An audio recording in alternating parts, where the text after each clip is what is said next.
start the recording. All right. And I'm also going to share my screen, my presentation.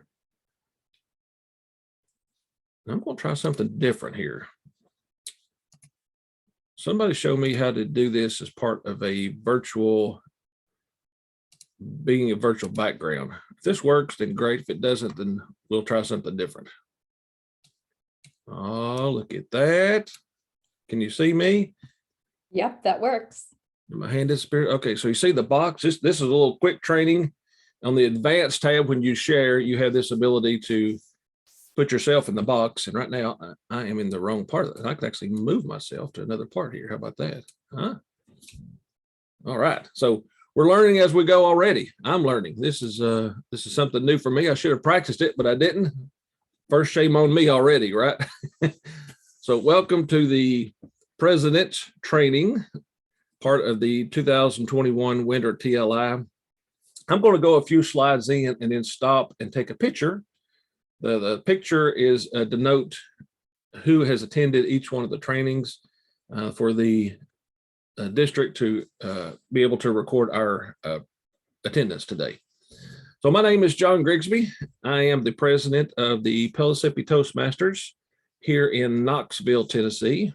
And I'm really excited to share with you today because I am on my second tour of duty here in Pellissippi, and I learned a lot from the first one, and I'm trying to apply it best I can to the second one. But you know how that goes. All right, is my presentation not working? Okay. Does that change it to you? No. Okay. What do I need to do here? Okay, I see. There we go. Okay. So it's halftime. Using the football analogy, it's halftime. You think about it, we're basically, 3 weeks away from the first of the year. And for us, for the calendar year, it really is halftime in the Toastmasters season. So we are going to think about finishing strong. And it's not too late to finish strong. It's not too late to think about finishing strong. There's one thing that we cannot change today. Everything that happened before us, right? We cannot change November, October, anything before us. Those things are behind us. We cannot change it. We can only change the things going forward. And that's what I want to focus on is how do we focus on finishing strong at the end of the year that's coming up. So I've got a few objectives I like to talk about. Our midterm responsibilities. What are the things that we want to or should be doing as presidents to be sure that we finish strong? Then I've got 5 keys to club success. Then I'm going to stop and let us share. As you all well know, I know most of you have been to TLIs before. The best part of it is when we share together. So I'm going to stop at the end and allow us to be able to, okay, let's get some resources. Let's talk about some of these things, some of these questions we have, okay? And at the bottom of this slide over here for you, right? Whoops, if I go that way, is we'll turn that off, is the virus. I am not going to talk about the virus. The virus has messed us all up, but we're all in the same boat and we all had to overcome it. So it's not about woe is us. It's what are we doing to overcome in the season that we're in. We're not out of the season, right? So it's not like we're all the way out. We're still in that season. So how do we overcome everything in spite of the challenges that we all have before us? So there's 3 responsibilities as a president that I believe we have. And I just wanted you to rank yourself, think about yourself. Where are you with these 3 items? I'm gonna put myself out of the way.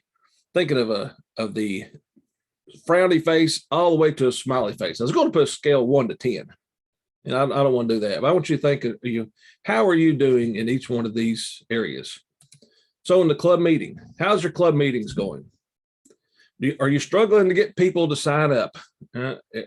My hand's up for that one. Get hard to get people signed up. Dadgum, it's hard. Okay, what are we doing to overcome those challenges? We all have those challenges. Some of us are doing better than others, but we all have the challenge. What are we doing to overcome those? How are the club meetings going? Are people giving their speeches? Are they being organized? Are they still staying on track? How are you doing with your club meetings? How about outside the club meetings?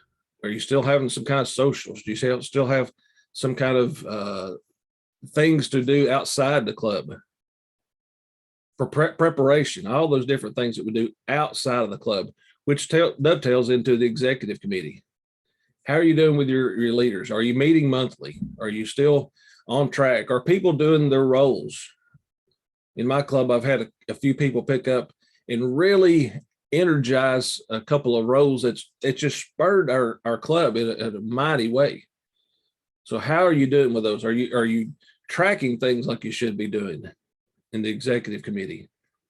How are you doing? And I'm not going to ask for a show of hands or smiley faces or frowns, but just think about where you're at.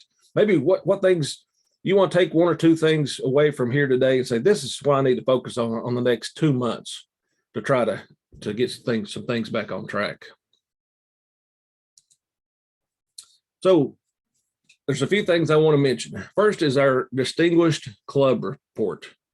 And I don't know about you, but we decided this year we're going to display this to the club monthly.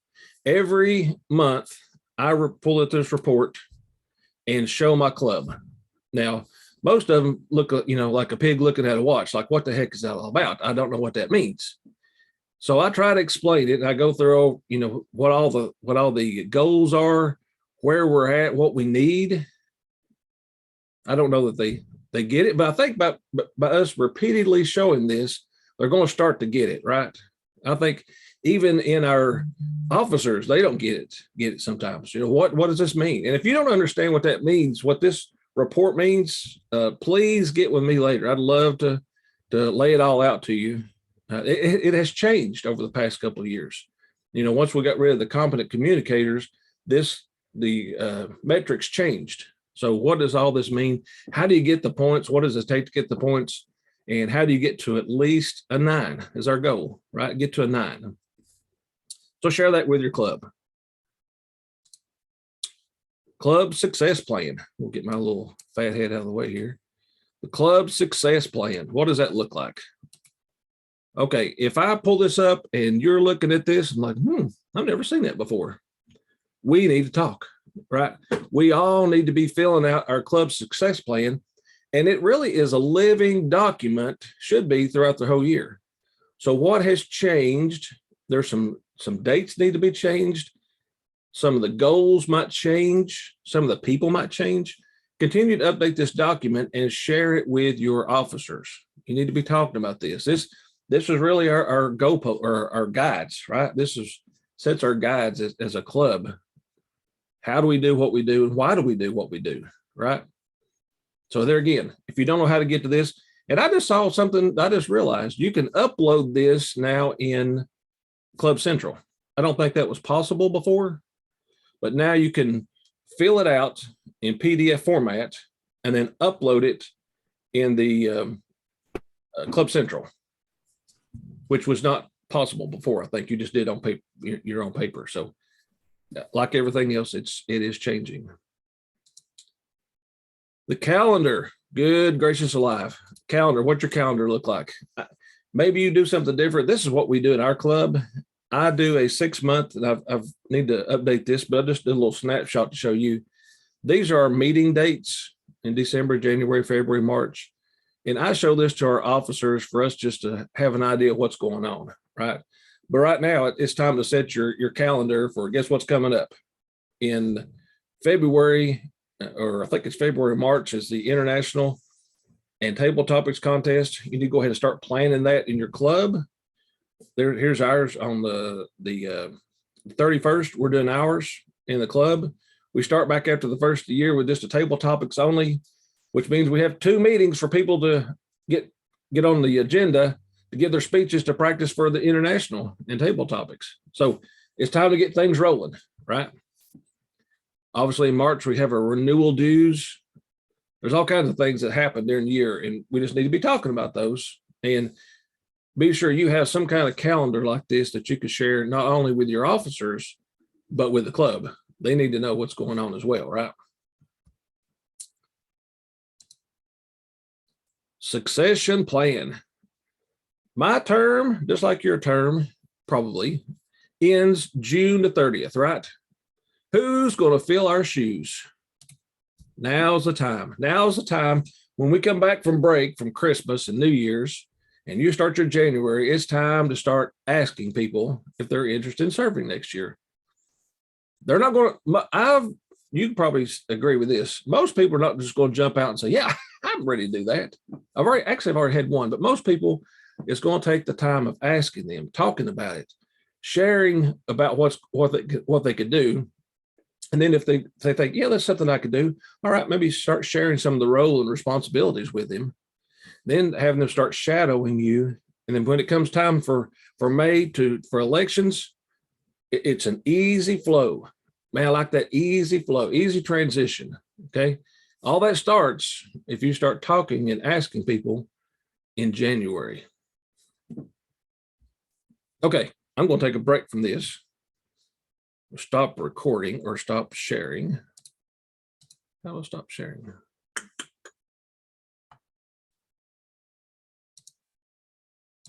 Okay. All right, we'll stop share. Okay, now I am going to take a snapshot of everyone. Is everyone here? This is for the president's training. I see heads nodding. Okay, those that have a head that will nod. And I'm going to snip this real quick so Kristen will not skin me for not taking a picture of everyone. All right, I've got that, and I'll come back to that later. Okay, let me jump back into at this point in time, has anybody got any comments or questions about what we talked about so far? Yes, and sorry, I was a little slow getting in, but do you mind giving us, I got in right at the end of the Distinguished Club Report. Do you mind kind of just giving a summary? I know we have certain stats we have to, that we set as goal or targets you have to meet. I think maybe just a brief summary of that might help. Okay. What, of the do we need to go into the international site and enter things like as we meet them, or? This here? Yes. Okay, so that is actively updated as, okay, and once I complete, let's say I complete level 1, there's 2 places that is recorded. One is in Pathways and one is in Leadership Central. When it's updated in Leadership Central, it will automatically update this. And you go pull this report, it's updated probably, I want to say within 24 hours. So if someone completes a level, you can go run this report and see if it got added to your numbers. So Okay. it's always there. And you can just go to the Leadership Central and then pull your distinguished club status and then pull the report for the time frame that you want to do. Obviously, you want it for the latest date, and you download that as a PDF. Okay. Yep. Great question. John, also you brought up the club success plan, Yes. and that thing is pretty long. It's several pages. One of the advanced clubs that's just now starting up with Don Biddick and some other folks, we're actually taking that on as a challenge to reduce that to maybe 1 or 2 pages at most, so that it's not quite as intimidating and it only gives you what you need as far as the success plan. So that is something we're working on that we hope to roll out soon. That would be awesome. That's fantastic. That is just absolutely fantastic. I mean, we set goals, but then when we tried to put our goals into the success plan, it was like, oh my gosh, we've got our goals. They're simple, they're clear. We know what we're going to work on, but how in the world do we put them in this 16-page document? Thank you, thank you, thank you. You're welcome. We realized the same thing because we tried to do the same thing, and a lot of it seemed to be repetitious, and a lot of it we broke out to say, if the VPE is going to have their own plan, just let them have their own plan off to the side. This will be the club plan. So hopefully that'll make it easier for everybody. May I make a comment at this time? I just wanted to share one thing our club did after working through the success plan with the officers. We figured if we're going to bring this so that's actually a usable document to the rest of the club and people outside the club, we needed to put it on one page. So we created the Toastmaster International mission statement, but then we had our own club's core values and things that made us distinctive that we're focused on onto one page so that people could get a real good feel when they arrive and when they participate of our culture and what we're trying to build, where we're headed. And having that one pager is also something that we can remind the clubs about by repeating these things over and over. So that's been a useful document for us. That is actually wonderful. And I'll show you here in just a few moments a document that we did similarly, Tony, to make it more simple. You know, Toastmasters is great, got a lot of great resources, tracks a lot of good information, but a lot of times it's not easily visual. It's not easily digested by members. So making those simple charts, those simple documents, whoo, kudos to those people who do that, because it's needed, totally needed. All right, let me jump back to pictures taken. All right, I'm going to share 5 keys to club success. Now, I'm going to tell you right off the get-go, I stole this from Lance Miller. Lance Miller was the public 2005, there it is, 2005 world champion of public speaking. And if you like to really get into hardcore Toastmasters, he has a great website, and about every week he shares a different video, but he has shared at different clubs. I think he actually come to our district. Was our district? I saw him somewhere. Was that okay? The 5 keys to club success. So I've adapted it from his talk, but I think it's absolutely spot on for all of us. So the 5 keys are this. First one is all members are responsible for the success of the club. As a president, I know that I thought, you know, if this doesn't happen, it's all on me. If people don't show up, it's all on me.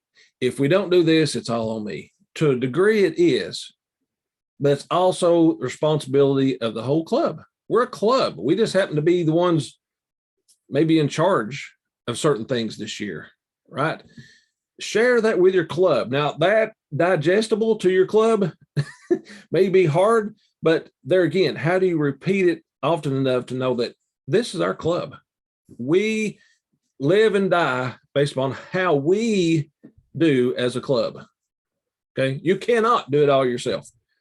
Trust me, I tried. It about killed me, and it was not good for the club. It was great for me, but it was not good for the club when I did everything. Not good at all. The whole club is responsible for your success. Ongoing training. Good gracious. How many times do we have training anymore in our clubs? I'm talking about, and I've listed 3 here that we need to really be pay attention to. The Club Success Series, as Karen mentioned actually in her presentation. If you've never seen the Club Success Series, go search for it on TLI. I tell you, there are so many speeches that you can give to train your members, from the very inexperienced to the experienced. There's so many great things there. It's free. It's already there. All you got to do is go download it, schedule yourself to train. You can train inside the meetings as part of the Club Success Series. I mean, yeah, Successful Club Series. Pathways. I don't know about you, but for me, I think, well, you know what? We trained on pathways one time. They ought to understand it. They ought to get it. We don't. It's not the most intuitive. It's great training. No doubt. What Toastmasters has created is great training, but the interface is clunky. It's hard for people to understand it. Continually work with them, show them some things. And maybe it's not necessarily, hey, I'm doing a training session, but you know, the other day when I was in here doing this, and just show the club of what you did, how you did it, that reinforces the navigation of pathways. And then moments of truth. How many, by show of hands, have did the moments of truth this year? Anybody? I can only see so many people here. Oh, I see one hand. Thank you. No one else. I can't see any more hands. So let me suggest you do the moments of truth. We did. It's really an evaluation of your club. You give a speech. You give the members an evaluation to go evaluate your club, how you did, and then from that evaluation, you go work on things. Right? It's pretty simple, actually. Tony, you got a question? Or a thumbs up? No, sir. Sorry about that. I was just trying to raise my hand using the emojis. Sorry about that. Yes. All right. Ongoing training. Key number 2. Key number 3. I shared this on a few different clubs, and I got a lot of rub off of this one here. Encourage members to complete a path per year. Complete an entire path. Now, is that a big goal? It sure is. But if you don't set a big goal, they'll never reach for the big goal, right? But encourage your members to complete a full path per year. It costs them $20. $20 to complete a path, right? Go complete another one. In 11 years, you will have completed them all, right? Takes you 11 years if you did one a year. Lots to do, right? And how do you do this? For me, you've got to, I got to get myself out of the way here again. You got to, successful club, here we go. What does a successful club look like? There are 4 types of members that I think we have in our club. We have our new members who are just getting started, trying to figure out how to work Toastmasters. We got members who just come, they'll sign up for something, but they're not working a path. Then you have members that are working their path. They're actively engaged working that path. And then you have just social members. I just come just to hang out. I like the people here, but I really don't take any roles. I just want to be with you folks. It's just so good, right? When I say these 4 groups of people, do you put people from your club in those? Do you have names that you assign to those? Your new members, people still trying to figure it out. They're gung-ho so far, but they really don't know how to navigate. And then the members working on a path. And I put a little orange box around both of those two. Those 2 types of members will really make your club successful, because the new members are they're trying to work in their path. And the ones working the path are bread and butter. That's what gets you distinguished, right? It's the ones not working a path and the social members. We got to have them. We're going to have them. We can't say, hey, if you're not going to work your path, leave. You can't do that. But how do you encourage those people to get into working their paths? Oops. So now I've got 3E. This is my tip 3E for easy. And we actually did this in my club. Instead of a full path, encourage maybe members to complete 5 speeches in a year and 3 roles per year. And this is what we did in my club, and I'll show you. This is another one of those forms that we adapted. Tony, that you was talking about. It's so hard to track people in pathways. It's so hard to know where people are actually participating in their path. So we came up with this idea. Would you give we started it, I think, in October. Would you give 5 speeches, and would you participate or take a club role 3 times? And I started tracking those. We started tracking those. And I show this sheet every meeting. I'll show the club status once a month, but this one I show every week to show them that, look here, most people, they take on the evaluator. Very few take on the Toastmaster. And for us, all these other timer roles and grammarian roles get filled. But I don't know who's giving speeches, right? It's easy through this little spreadsheet that I created to track and see who's giving speeches. So I can see this person here that's covered up on my screen has given 2. This one's given 1. This one's given 2 as well. And our goal, if everyone in your club gave 5 speeches between now and the end of June, would it really make a difference? I believe it would.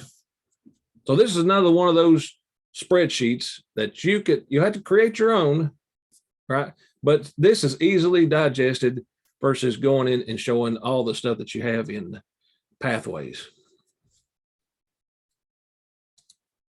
Mentoring. New members must be assigned a mentor. Mentors are key for the development of a new member. You assign them a mentor and stick with them. My suggestion is stick with them through their first level. Once they've completed that first level, they've completed roles, they have completed 4 speeches, they know how to progress in pathways. But until that time, I think we're still struggling on how to do things in Toastmasters. So stick with it, assign that mentor to that new member formally through the first level. Now, in my opinion, also, once you've been assigned as a mentor, that relationship really stays. It doesn't end just because they finished level 1, they're on level 2 now. You will always be that go-to guy, right? I remember my mentor was Jim Johnson when I came in. And until Jim Johnson passed, whenever I had a question, I went to Jim Johnson because Jim Johnson knew everything about I think if you cut Jim Johnson, he would bleed Toastmasters. Did he? Well, not really. But he had the wisdom that I didn't have yet. And he was my mentor. And that's the same thing with any mentor once you're assigned. They know more than the new member. They may not know it all, but the new member thinks they do, right? They think they do. So mentoring is absolutely key. Absolutely key. And the last one is to promote your club. Good gracious alive, how many ways can we promote our club? Social media. If you don't have a Facebook or a LinkedIn, and for me, those are the two prominent applications that we should be using. Facebook and social media. Promote yourself heavily on that. Themed meetings. Karen even talked about that also, about how we have themed meetings. Events and parties outside of our club. Goodness gracious. This right here is the best one for me. There's a club here in Knoxville, and they did a taste of Toastmasters. And they met at a local restaurant. They gave them a little room. They invited people. They could eat on their own, drink whatever they wanted to do. And the Toastmasters Club had about 30 minutes to do just an introduction to Toastmasters, did a few table topics. Do you have any questions? Thank you. Go back to enjoying yourself. What a great way to socialize, get outside the club to invite people, right? What does it take? Speechcraft. If you've never done a speechcraft, I highly suggest it for a few reasons. One, it's fun. It really is fun. But number two, it's a great way to promote your club. And also through Speechcraft, we try to start new clubs as well. Speechcraft is another great opportunity. And then guest speak outside your club. We got this new alliance with, who is it? I done lost their name. Civic Club. Somebody help me here. Toastmasters. Rotary. That's it. Thank you. Toastmasters and Rotary. Why don't you find your local Rotary clubs, ask to go speak at their club, and then have the president of that club come speak at your club? I did this back last year. I spoke at 2 clubs, and both of the presidents came and spoke at my club. Hey, what a great way to promote ourselves to an active group of people that really think sort of like we do, right? As Rotarians, they think they come to a club meeting every so often. They know they have to pay dues. They're sort of in the mindset that we are, right? So guest speak outside your club and have guest speakers come speak inside your club. Because when you invite that president from that club to come, guess who else is coming with them? 2 or 3 of their officers, right? 2 or 3 other key people in that club. They're going, well, John's going to speak over here. Let's go see what's going on. Be sure they'll beat up on him or something like that, right? You need your bodyguards with you. So the 5 keys to club success are simply all members are responsible for the success of the club. Ongoing, continual training. Ongoing. If you're not doing training at least once a month, I think you're probably missing the mark. Encourage all members to complete at least a path or so many speeches. I suggest 5 in a year. Actively pursue club mentoring and promote your club. Promote. If you don't promote, nobody's going to ask you about it. All right, I'm going to stop sharing. What resources do you need to finish your club year successfully? I mentioned some things about some spreadsheet and some resources within Toastmasters. What are those things would you need to finish successful? And on the vice versa, what things have you done this year that have been successful in building your club? And I want to open it up for a little while. I'm going to start over here with Mary. I see Mary Mixon. Mary, you are the queen of being eventful and creative. So what things are you doing at Toastmasters that have been successful this year? One of the things that's really been helpful with our club members taking roles is we have a little card that they get stamped when they take a role, and they try and complete the card. It's circle of forgot the title of it.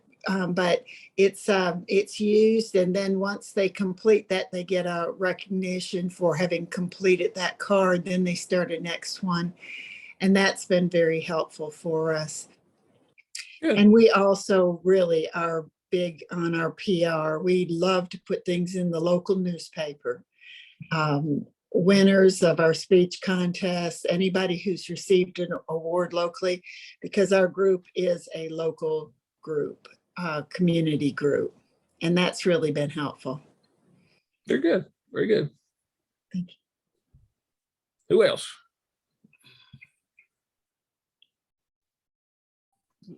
I got something. Hey, Zach.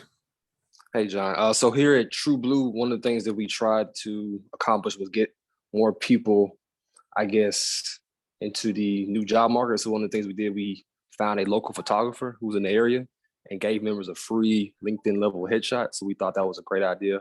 So we had people come in, suit and tie, dress, nice and formal. It was a great event. We had the photographer also speak for roughly 5 minutes to showcase the services, and members got that headshot. So it was a great idea. Awesome. Did you have to pay the photographer, or the club pay him? No. So what I did was I just reached out to local photographers who were trying to start up, people who were getting wanted more exposure. So I just mentioned that, hey, we have a group of members who are in various industries, leaders and things of that nature. And this would be a great opportunity for you to promote your services. That way, who knows, you might get somebody might need some Christmas photos. They might need, anything, wedding, things like that. So that's how we sort of partnered with that. Excellent. Great idea. You do something for me, we'll give you a lead and give you a reference. Awesome. Awesome. I love it. Who else? Hey, this is Elizabeth. We have a corporate club, so our marketing is a little bit different, I think, than some of the other clubs. But for our open house, we had a vice president come and speak to our club, and we did a great job. Our publicity person did a great job of sharing that. And he told me he had never been to a Toastmasters meeting before, didn't really know what it was, but he does lots of presentations in his job. And so I gave him some pretty specific, hey, can you speak to us about this, and this to make it easy for him? But we had him come, and a ton of people from his organization who are not Toastmasters but wanted to hear him speak came. And we've already had, I don't know if it's related to that open house or not, but we've had 2 more new members. Our current issue, or our current opportunity, is that we have our club has increased by over 40% this year. So we're like, okay, we got to add some more meetings in order to have all of these people have opportunities to get their full circle award and to get their speaking in. But I just thought helping that helped us tremendously, just to get more awareness out there, which is the same kind of thing you're talking about, but in more of a corporate setting. Great point. And really, Elizabeth, it doesn't matter if it's corporate or community club, like most of us. Inviting someone to come speak that's not in your club, it's an opportunity to draw people in. You bring them in because of the vice president, or maybe they're over marketing, or they're over finance, whatever. Bring those people in, which brings other people in, right? That may not be part of your club. I'll give you a lead. All right. I'll send this I'm not sure if I'll drop it in the messages or how. We're having a guy come not this Monday, but next Monday, and he has autism. I don't know if any of you presidents got this message from Taylor Duncan. And he's going to come speak. He's a Toastmasters, but he leads a nonprofit to bring, I think it's a baseball league, a Special Olympics baseball league. So he's coming to speak. So I'm going to, who's Mary talked about putting in the paper, some way to promote, we got this young man with autism that's coming to speak in our club. I'm going to suggest this is what I suggest to our club. Every other month, we need a guest speaker, somebody different to come in and to energize the members and to bring guests in. All right. It's a twofold thing. It's a win-win. Anybody got any other ideas on some people that you could bring in to guest speak at your club? I have one suggestion is in addition to everyone is suggesting possibly have some of your former members that used to be a part of your club and have them come back and give a presentation about what Toastmasters did for them or just what their experience has been since they've been in the club. I'll give you a perspective. My club also is a corporate club, so we've had several people that have been in our club, and then once they became a member of the club, they've actually gotten promoted within the organization. So have them come back and talk about, as kind of a feature alumni of the club, talk about their experience in the club. And that could be another guest speaker that you could have throughout. If you're a community club, same train of thought, right? Have some of your former members, if they would like to, come back once a month, and it may get them re-engaged depending on their reason for departure. That's a great point, Javar.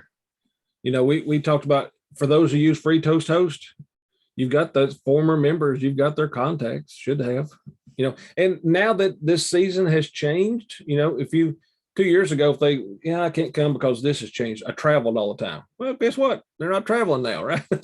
Their seasons have changed. Maybe it's another opportunity. That's a great point. I see somebody. Yeah, Tony.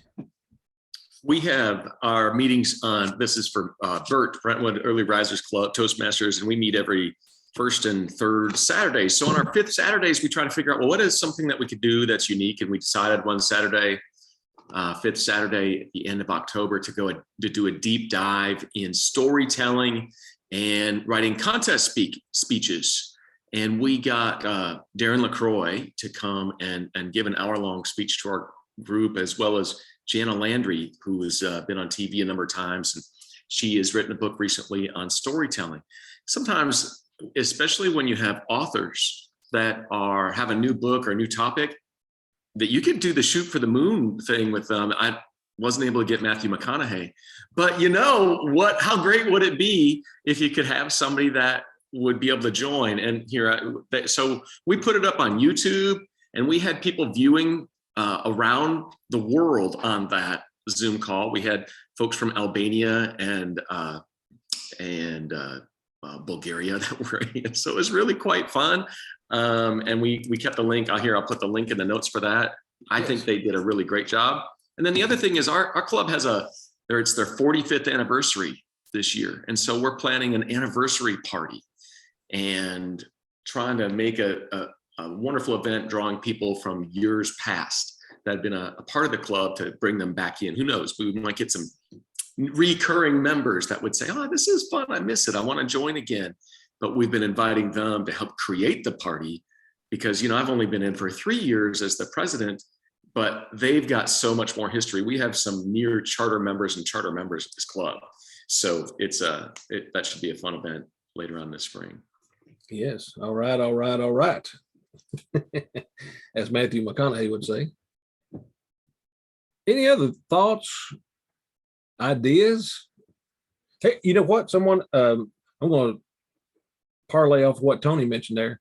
What if you had maybe 3 or an area got together and did a speech writing workshop? All right. We got with the international speech coming up. It's hard sometimes just to get enough members from your own club. But what if you took 3 or 4 or 5, 6, 8 clubs and got them together on a Saturday morning and offered a workshop on doing that kind of thing? We've had some of our members have said, what if we got with another club? Let's meet either on their time or on our time.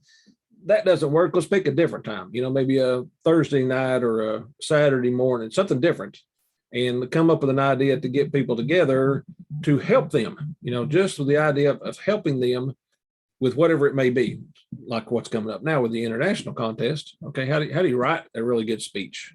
How do you practice it? How do you perfect it? Right? Who else? Come on, we're presidents. Michelle. This sounds so simple, but I think it bears repeating. People have short memories and they forget. And when you go as the president to the meeting, and I'm not talking about falsely pumping people up or being falsely having false affectations, but I do think it's important when someone says old business, new business, yada, yada, yada, everyone mooches on, people are half listening because they're thinking about maybe something else. to enthusiastically remind people, hey, listen, by the way, before we get started today, I wanted to remind all of you, you've taken time out of your day today. You made a conscious choice to be here. You are physically here or you're on Zoom because at Let's Talk Brentwood, we have hybrid meetings. Make sure you get something out of today. And sometimes what I'll say to people is, you know, if I used to live in New York, if I go into Bloomingdale's and I bought $300 worth of something and I got to the counter, would I say, no, swipe my card, but you keep the bags. I want to walk out with something. And I want people to be reminded, don't leave anything on the table. This meeting isn't about each of us fulfilling a rule and then we walk back to our office or wait for next week to happen. Remind people, don't leave without your bag. If you came here for something, demand you get it. And that means that where are you in Pathways? Have you not given a speech in a while? Come on, forget everybody else. This is the one time you're allowed to be selfish. Where are you in Pathways? How do I help you get further along? And you've got to jazz up the meeting. Sometimes I think you are the corporate Toastmaster cheerleader and you have to invigorate people and remind them that they came for something and don't leave without it. And where are you? And get people's wheels turning about where they are in Pathways and going, yeah, I mean, what am I, a potted plant? What am I sitting here for? I'm supposed to be getting something. And remind people they're supposed to walk away with something and you're here to deliver. You're here to serve them. That's awesome. That's awesome. I'll share another Lance Miller quote. He said, make each meeting an event. It's not just another meeting, it's an event. And for events, you have to plan prior to the meeting, right?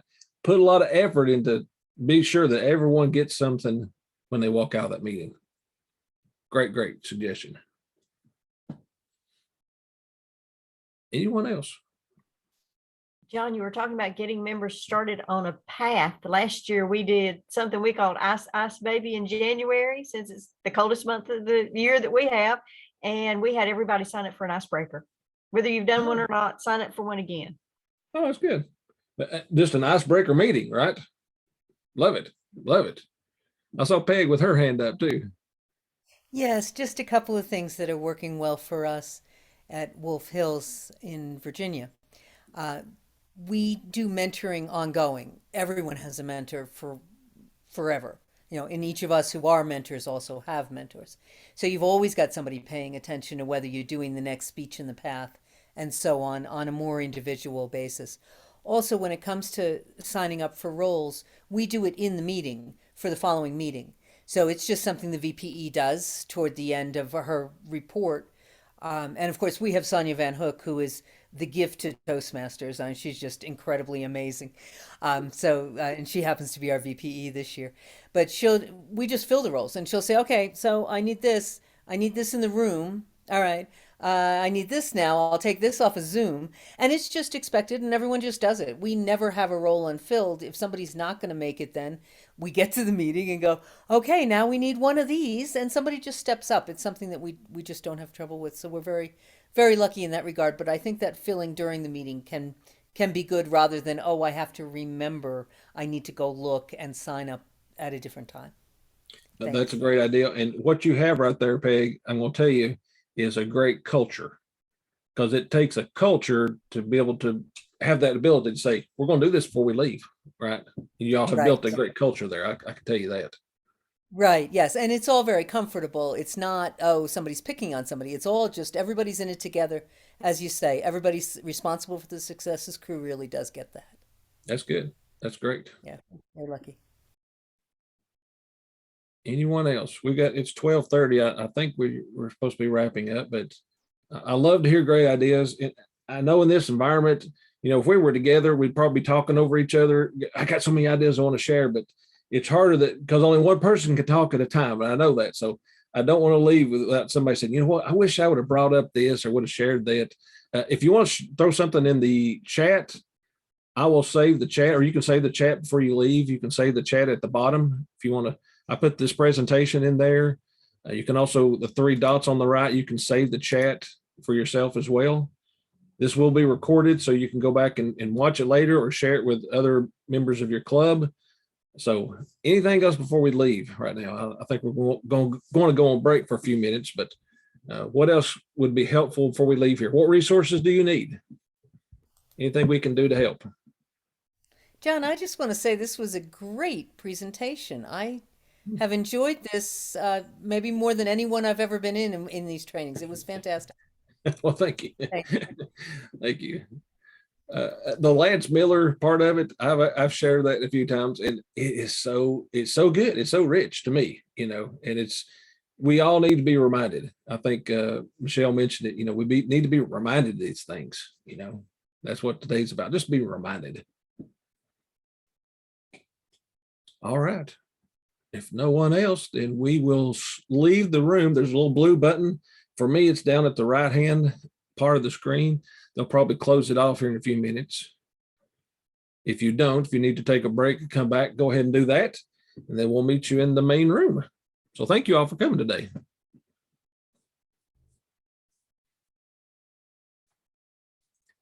And I'm going